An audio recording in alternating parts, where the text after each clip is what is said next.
Ok, très bien. Donc maintenant, on sait différencier si notre code il tourne sur tablette, sur smartphone, avec les différentes catégories dont on a parlé ici. Ok, XS, SM, MD et LG. Maintenant, quel est le genre de nuance qu'on va amener? Qu'est-ce qui va différencier le code quand il va être sur smartphone ou quand il va être sur desktop, par exemple? Eh ben, c'est tout simple. Sur smartphone, on n'a pas beaucoup de largeur d'écran. Donc, on va devoir faire quoi? Que les éléments ils se trouvent pas les uns à côté des autres, mais les uns en dessous des autres. Et par exemple, sur desktop, là, on a plein de largeur d'écran et donc, ça nous arrange de mettre les éléments les uns à côté des autres. Donc, comment on va faire ça? Ok, donc, je vais déjà mettre un petit peu en place l'exemple. Notre container, il va contenir, la première chose, il va contenir une ligne. Donc, c'est quoi une ligne? Tout est fait avec des classes CSS en Bootstrap. Donc, on va mettre une classe qui va s'appeler row, une ligne. Et dans cette ligne, on va avoir nos différents éléments. Ok, venez, on va donner, au premier, on va lui donner ID bloc 1. Voilà. Et dedans, ça sera notre premier élément. Et dans ce bloc-là, on va mettre ce qu'il y avait avant le H1 et le P qui est ici. Je vais le reprendre. Voilà. Ok, donc tout ça, ça sera notre bloc 1. Ok, donc maintenant, je vais mettre un deuxième bloc, bloc 2. Voilà. Ce qu'on va faire, on va donner un petit style à nos blocs. Ça, on peut l'enlever maintenant pour qu'on voit bien les démarcations. Style, border, 1 px, solid, red. J'ai donné une petite bordure de 1 pixel rouge. Ok, on va le donner même au deuxième bloc.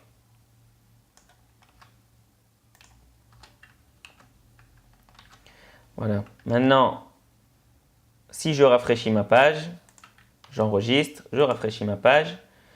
Voilà nos deux blocs. Ok, ils se sont mis les uns en dessous des autres. Pourquoi? Parce que j'ai rien spécifié.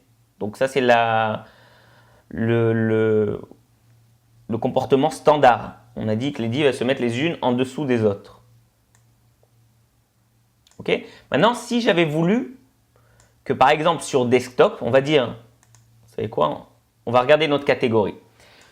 On va dire que à partir d'ici, à partir de MD, c'est assez large l'écran et ça ne me dérange pas que les éléments, au lieu de se mettre les uns en dessous des autres, ils se mettent les uns à côté des autres. Donc, ce que je vais faire, comment je vais faire ça? Comment ça marche cette façon d'organiser en Bootstrap? On va diminuer la taille d'écriture pour qu'on puisse tout voir. Voilà. Donc là, imaginez que Bootstrap, pour chaque ligne, il a un budget de 12 points à donner. Et Bootstrap nous dit, OK, tu as 12 points, ta largeur d'une ligne, c'est 12 points. Maintenant, tu peux la séparer comme tu l'entends. C'est-à-dire que si maintenant, je viens ici, après mon ID, j'utilise classe et j'écris col comme colonne. Et j'ai dit qu'on fait le changement à partir de la résolution desktop, c'est-à-dire MD. Et que je dis, tu sais quoi? Tu vas prendre sur les 12 points, tu vas prendre 6 points, soit la moitié. La même chose pour le deuxième bloc, exactement. Je vais lui donner 6 points sur 12. Qu'est-ce qui va se passer? Attention, parce qu'on n'est pas dans la bonne résolution. Je dois un petit peu agrandir notre écran. Vous voyez maintenant, qu'est-ce qui s'est passé? Eh bien, mes deux blocs se sont mis les uns à côté des autres. C'est-à-dire que sur ma largeur de 12 points, eh bien, il a donné 6 points au premier et 6 points au deuxième. Okay? Mais toutes les largeurs qui sont inférieures à MD, c'est quoi les largeurs qui sont inférieures à MD? C'est SM et XS. D'ailleurs, vous voyez bien que quand je diminue… Ah, attendez, je dois faire inspect pour qu'on voit le carré qui nous dit la taille du viewport. Quand je diminue, quand j'augmente la taille de mon écran, là, je vois, il y a marqué 1091, 1080. Tout ça, c'est au-dessus de MD. MD, on a vu qu'il commence à 992. Donc, attention, qu'est-ce qui va se passer quand je serai inférieur à 992 dans la largeur? On y arrive bientôt, vous voyez, on est à 1000. Vous voyez?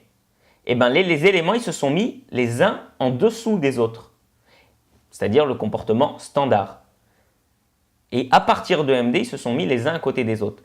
De la même manière, je vous ai dit qu'on a un budget de 12 points. Je ne suis pas obligé de le donner de manière équitable. J'aurais très bien pu faire le premier T3 et le deuxième T9. C'est-à-dire que 3 et 9 par rapport à 12, vous voyez très bien ce que ça va donner. Voilà. OK? C'est-à-dire que c'est comme si on a divisé la ligne en 4. Lui, on a donné 3 quarts et lui, on lui a donné 1 quart.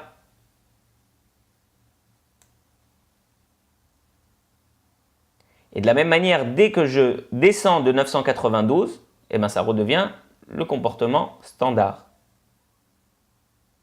Ok, donc c'est très important cette façon de différencier. C'est comme ça qu'on va séparer nos colonnes. Attention, je veux une colonne petite à gauche, après une colonne qui fait bien plus grande à droite. C'est grâce à ça qu'on va faire ça. Donc si je reviens juste sur la syntaxe de comment c'est écrit, il y a marqué col, tiré, MD. MD, pourquoi MD? Parce que c'est la catégorie à partir de laquelle je veux du changement. C'est-à-dire quand j'écris MD, c'est MD et plus. Ok? Le changement que je veux, c'est quoi? C'est qu'ils prennent 3 sur 12. Ici, c'est 9 sur 12. Ok? Là, encore une fois, je suis dans des containers qui sont containers à taille fixe. Si j'avais fait container fluide, la loi, c'est la même, mais seulement, ça aurait pris toute la largeur. Vous voyez? Là, dès que je vais passer 992, ça reste bloqué, mais sur toute la largeur de l'écran. Ce n'est pas un container fixe par rapport à la taille de l'écran. Ok, donc, qu'est-ce que j'aimerais vous montrer? J'aimerais vous montrer maintenant un exemple. On va essayer de le rendre un peu plus complexe, avec un peu plus de données dedans. Ok, donc ce qu'on va faire, on va faire plein de blocs. On va en faire combien? On va en faire 12. Ça, on a de la matière. Bloc 2, 3, 4, 5, 6, 7, 8, 9, 10, ok, encore 2,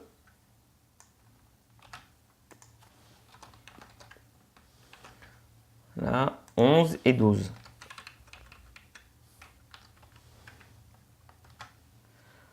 Ok.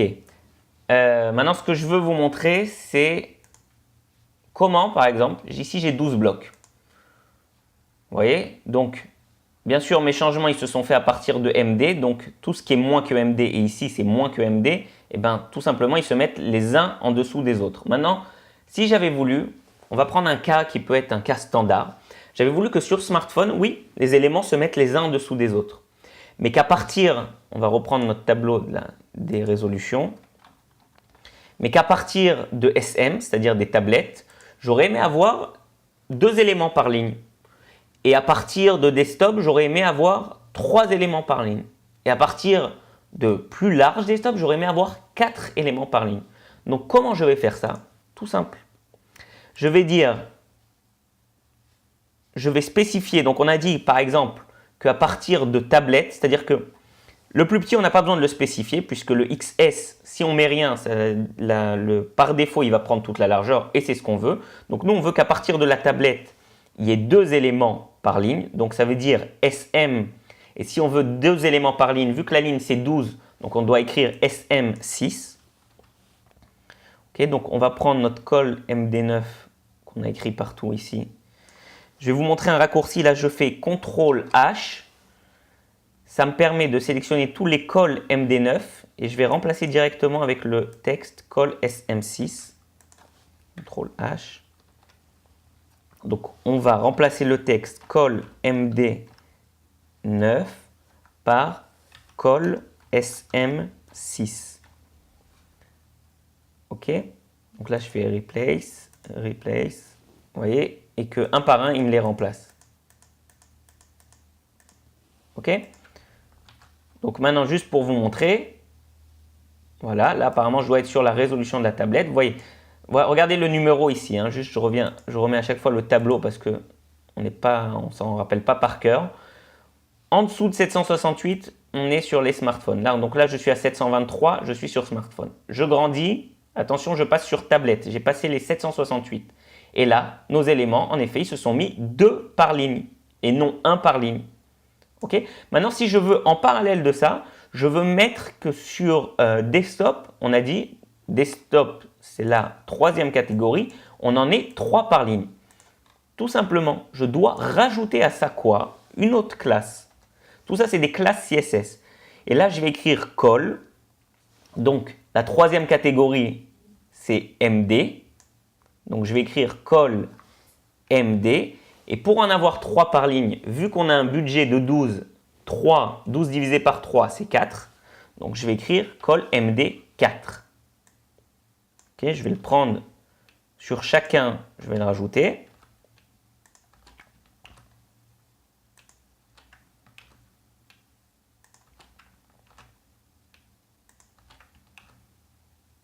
Okay, je le fais un par un. J'aurais très bien pu le faire avec le replace que je vous ai montré avant. Le prochain, on va le faire avec le replace.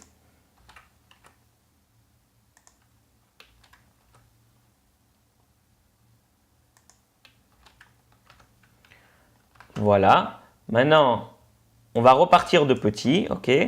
Attention. Voilà. J'enregistre. Je rafraîchis. Ok. Donc là, ma largeur, je reviens sur notre tableau en parallèle que vous voyez. Donc, quand je suis inférieur à 768, donc pour l'instant, je suis XS. J'attends de passer les 768 en largeur. Attention, on y arrive bientôt. Je vais les passer. Voilà, maintenant on est dans SM. On est dans les tablettes. Et on a dit qu'on en a 2 par largeur. Attention, jusqu'à quand? Jusqu'à qu'on arrive à 992. Et là, on passera dans MD. Le chiffre que je regarde, il se trouve là. Hein. Ok, je le répète au cas où vous ne l'aviez pas vu. Donc 992, j'attends. Attention, qu'est-ce qui va se passer? Et voilà. Maintenant, j'ai 3 éléments par ligne. Ok. Et peu importe si j'agrandis, je peux agrandir autant que je veux, j'aurai toujours 3 éléments par ligne. Maintenant, on aurait pu dire que sur les écrans super larges, on veut 4 éléments par ligne. Et bien de la même manière, on peut en rajouter autant qu'on veut par résolution des définitions. Comment? Et bien, vous avez vu qu'on a rajouté 2 classes ici pour définir les colonnes, une sur SM, une sur MD. Et bien, on va définir encore une autre sur LG. Donc maintenant, si je veux avoir 4 éléments par ligne, c'est-à-dire que je veux diviser ma ligne qui a 12 points, je veux la diviser en 4. Donc 12 divisé par 4, je vais donner à chacun 3 points. Donc je vais devoir écrire col LG 3. Ok, donc le mieux, juste, je vais sélectionner le texte directement. Je vais faire CTRL H pour ouvrir ça, ce trouve et remplace. Ok, et je vais prendre ce texte là. Alors, attendez, en fait, on va recommencer. Je vais copier-coller, je vais copier ce texte là. Ensuite, je vais sélectionner le texte que je veux remplacer, faire CTRL H. Et là, je vais lui mettre remplacer avec ça, col LG3, parce que partout où il y a écrit ça, je veux remplacer avec ça. Je fais remplace, remplace, remplace, remplace, remplace, remplace, remplace, remplace. Voilà, il m'a remplacé partout. Ok, juste que vous voyez bien le code, je vais le mettre en plus petit. Vous voyez à quoi il ressemble.